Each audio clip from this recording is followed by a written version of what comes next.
मेरे भाई, जब घर में बड़े भाई छोटे भाई मिलकर काम करते हैं ना, तो घर की तरक्की आसमान छूती है। लेकिन आजकल तो घर का छोटा भाई बड़ा भाई का दुश्मन है, बड़ा भाई छोटा भाई का दुश्मन है। ये नहीं कि वो चाहते हैं लड़ना, ये कि उनकी बीवियाँ चाहती हैं कि तुम छोटे भाई का मदद नहीं करोगे और तुम बड़े भाई का मदद नहीं करोगे। जितना वो दे रहा है माता पिता को, तुम भी उतना दोगे। जितना वो दे रहा है, तुम भी उतना दोगे। यहाँ तो माता पिता में भी बंटवारा इस कारण ही होता है कि तुम छोटे भाई का बच्चों को ये कर रहे हो, तुम उसके लिए वो कर रहे हो।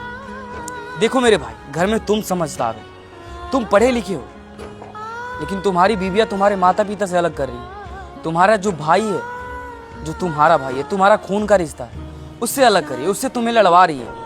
तो तुम्हारी बीवी गलत है जब तुम्हें कह रही है कि अपने बड़े भाई का मदद मत करो, अपने छोटे भाई का मदद मत करो। तुम्हारे खून के रिश्ते को जो अलग करवाए ना, वो इंसान, वो बीवी ही क्यों ना हो, वो गलत है। उसको तुम समझाओ कि मेरा भाई है, वो मेरे माता है, वो मेरे पिता हैं। उनको मैं चाहे मेरे को दो बात गलत ही क्यों ना बोल, मैं उनका साथ दूंगा, उनका साथ कभी नहीं छोड़ूंगा। और आजकल के रिश्ते में ना यही हो रहा है, बड़ा भाई को कोई मारता है, कोई छोटा भाई को मारता है, उसके लिए कितना नफरत पैदा कर देती है घर की बीवी। वो चाहती है नहीं कि तुम उनकी मदद करो।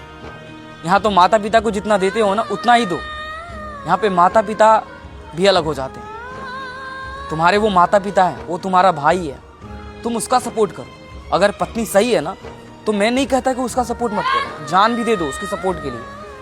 लेकिन अगर पत्नी गलत है तो उसका विरोध भी करो, क्योंकि मेरे भाई, खून का रिश्ता कभी गलत नहीं होता। और खून के रिश्ते में गलत पैदा हो रही है, कोई करवा रहा है ना, तो उसको समझाओ और उसको सुधारो। क्योंकि बीवी जो होती है ना, कभी कभी भटक जाती है। सुधारना तुम्हारी बात है, तुम पढ़े लिखे हो और तुम समझदार हो।